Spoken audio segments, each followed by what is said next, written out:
देखिए, आज उड़ीसा में भुवनेश्वर की पावन भूमि पर हम लोग आए हैं और निश्चित रूप से पूरे देश में सनातन जो विभिन्न परंपरा है, चाहे आज उड़ीसा के जिस पावन भूमि पर इस मंदिर के प्रांगण हम लोग खड़े हैं, जहाँ भगवान विष्णु और भगवान शंकर का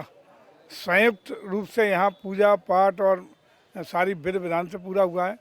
तो यहाँ हमारे साथ आदरणीय चौरसिया जी भी, संजीव भाई यहाँ मौजूद हैं, हमारी पार्टी के विभिन्न महत्वपूर्ण नेता मौजूद हैं। एक आत्मिक शांति, सुकून और यही तो आध्यात्मिक जो अवधारणा है, जो हमारे देश की सनातन परंपरा, आदर्श, मूल्य और संस्कृति है, इसी के बल पर भारत विश्व गुरु था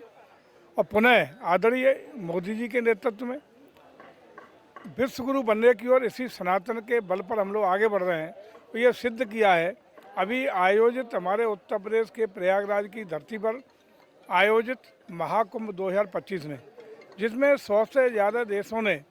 अपनी सहभागिता दे करके श्रद्धा, आस्था और पुण्य की डुबकी लगा करके अपने को धन्य महसूस किया, जिसमें 70 से ज़्यादा देशों के राजदूतों ने आकर के पुण्य की डुबकी एक साथ लगा करके अपने को कृतार्थ करने का काम किया। यही हमारी सनातन संस्कृति आदरणीय मोदी के नेतृत्व में पूरे देश में इस समय संवर्धन की ओर जा रही है,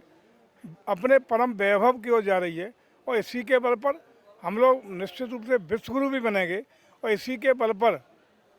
आज जब महाकुंभ का आयोजन था, जिसमें हम लोगों ने 3 लाख से ऊपर का राजस्व प्राप्ति का काम किया। हम लोग आर्थिकी के मामले में भी सनातन संस्कृति के आधार पर विकास की ओर बढ़ रहे हैं, विरासत के साथ विकास का संवर्धन कर रहे हैं। इसी के बल पर हम उस लक्ष्य को भी हासिल करेंगे जो हमारे आदरणीय मोदी जी ने एक सपना संजोया है कि 2047 तक हम भारत को विकसित भारत बनाने का काम करेंगे। तो हम निश्चित रूप से अपने विकास की दम पर, अपने सनातन परंपराओं की दम पर हम विकासशील भारत से विकसित भारत बनाने का संकल्प भी पूरा करेंगे और देश को परम वैभव, परम ऊंचाइयों पर ले जा करके विश्व के महत्वपूर्ण देशों की श्रृंखला में अग्रणी स्थान पर खड़े होंगे।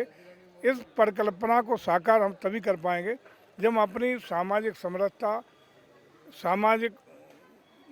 भावनात्मक रूप से आध्यात्मिक बनाते हुए, सनातन परंपराओं को ले जाते हुए, सामाजिक ताना माना को मजबूत करते हुए, इन्हीं आराध्य के बल पर,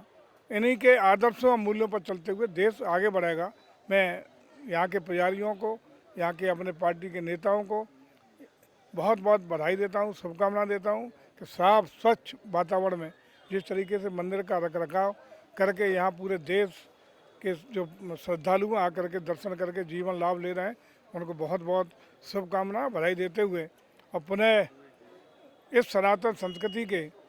परम वैभव की ऊंचाइयों तक ले जाने के संकल्प के साथ अपनी बात को विराम देता हूं। बहुत बहुत धन्यवाद। लिंगराज महाराज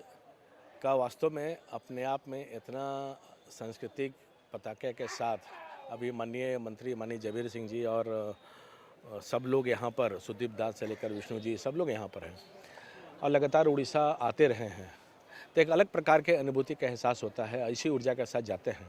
जिस प्रकार के उत्तर प्रदेश में माननीय मंत्री जी भी हैं, माननीय टूरिज्म मिनिस्टर, और लगभग 65-66 करोड़ से ज़्यादा का समागम हुआ है। तो इस सनातन संस्कृति की विजय पताका ही है माननीय प्रधानमंत्री जी के नेतृत्व में।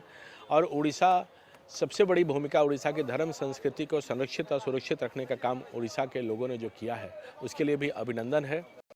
और साथ ही साथ जो ऊर्जा संग्रहित करके यहाँ से जा रहे हैं, उस ऊर्जा के साथ विकास और विश्वास के साथ माननीय प्रधानमंत्री जी की जो संकल्पना है कि विरासत के बढ़ावा के साथ अपने संस्कृति और सनातन पर भी गर्व करते हुए आने वाले सभी पीढ़ी इसी ऊंचाइयों के साथ आगे बढ़ने का काम करें, इसके लिए बहुत बहुत धन्यवाद भी है। और उड़ीसा के भी सरकार को भी और उड़ीसा के नागरिकों को भी कि इस प्रकार के विरासत को सुरक्षित और संरक्षित करने के लिए बहुत बहुत धन्यवाद, साधुवाद।